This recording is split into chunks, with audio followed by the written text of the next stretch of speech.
really central part of reading, particularly with nonfiction, and it can be really challenging for students and adults alike to find. So we really want to talk about what that is and how you go about finding it. In this case, when we're talking about main idea, we the first thing that we really think about is this context of main, right? When we're thinking about it as main, another word for it would be central, right? The center, okay? The focal point, if you will. And we're thinking about an idea, it's really put together when we think about main idea, it is the one sentence that tells what the whole thing is about. Right? It's usually not more than one sentence. The longer the article or the book, probably the longer your main idea is. In this case, it's usually for us, it's going to be about one sentence um, telling what it's about. Okay. And when we think about this, we really want to think about it in this context over here where we're going. Really, it's who or what did what and why did they do it. We're not going to get into all the nitty gritty of when it happened, where it happened necessarily. Those could maybe pop in there. They don't have to. Those can also be as part of your key details that give more information about your main idea. But really, when we're thinking about this main idea, we're thinking about it as the one sentence that tells what happened, okay, or what it's about, okay. We also want to make sure that when we're thinking about main idea, things that it is not, right? If I'm going to make one of those symbols here where we have the thing that we're going to cross it out, right?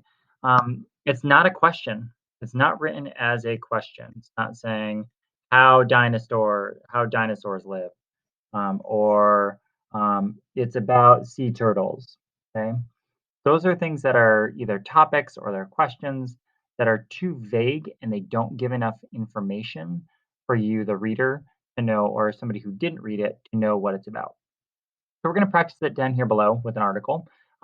It's from Newsella, and I blacked out part of it because there are times that in Newsella their title is often their main idea. So we'll see whether ours comes out the same as theirs is. So in here we have this part, Meals on Wheels amid coronavirus. And we have here, they talk about Anne and Bill Walker picking up hot meals, Meals and Wheels. They have food, they're older people, they have food that is delivered to them. And in this case, right now, because of the coronavirus, it says that because they're 85 and 83 years old, they're in a high risk group and they stay home. So it says three-quarters of Meals on Wheels volunteers are over 55 years old. Now they must stay home. So college students are filling in. Next part says a good way to help in Mercer County with 60 delivery volunteers that have stepped up or stepped back. 55 new volunteers have taken their place. They include 20 college students. And they mention this person who delivers meals. And they talk about how there's 2.4 million seniors nationwide. So I want to be thinking a little bit about this why is that they had volunteers and now they're not there because many of them are staying home. And if that were to happen, I want to be thinking about this idea of like, why is this important? Oh, so the seniors can get food, otherwise they would starve. Here, she can no longer cook. So it says this part here, that's pretty important. As I think about it, I want to think here. Oh, I don't want to use that one there. As I come in here, I want to think a little bit about um, how I can go about making sure my highlighter here that in this case, she can no longer cook. That tells me that if without this program, she would not be able to eat. So that's really, really important. It's vital for her. As she says it's here, it's a lifesaver. Okay? It's got some things with rules for delivery as well on the bottom. So when I think here about this main idea, come back to our central idea. I'm going to communicate to somebody what is in one sentence what this article is about. I know as I put it together, who or what. It's Meals on Wheels, and I know it's also students and volunteers. It's going to have something with those. Okay. Did what? Okay. So this is my who. As I come back up here, they did what? Deliver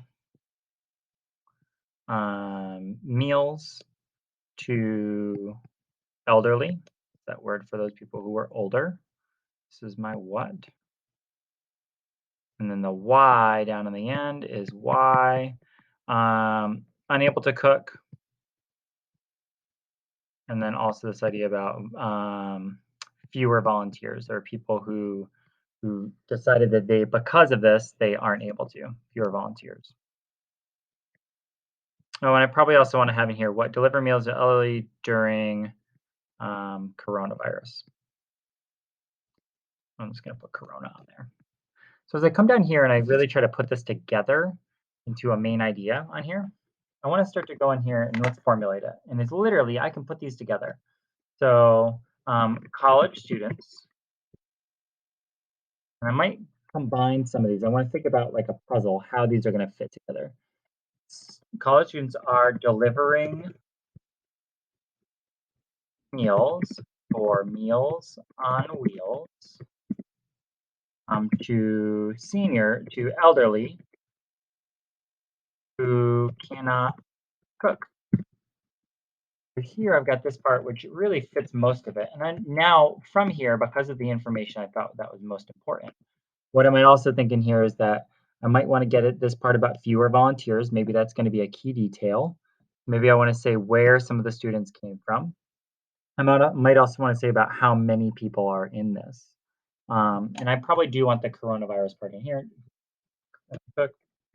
Um, I got to think about where that's going to go. College students are delivering meals for Meals on Wheels during the coronavirus.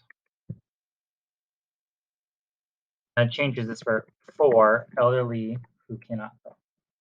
It's a bit of a longer sentence, but if I look back at this, that's really what it's about. These college students who have stepped up, delivering meals, happening during the coronavirus for these people. If I come back here and I think about what the people from Newsela used, if I come over here, take a look what it says. College kids fill in as Meals on Wheels volunteers stay home amid coronavirus. And that's really pretty close to what I have over here as well. They're really, really similar. They don't have to be the exact same. Really, you're trying to make it so that it makes sense to somebody who did not read it. Give that a shot as you're working. Remember, who or what, did what, and why did they have to do it? That's what you're trying to answer when you're using our main idea for nonfiction.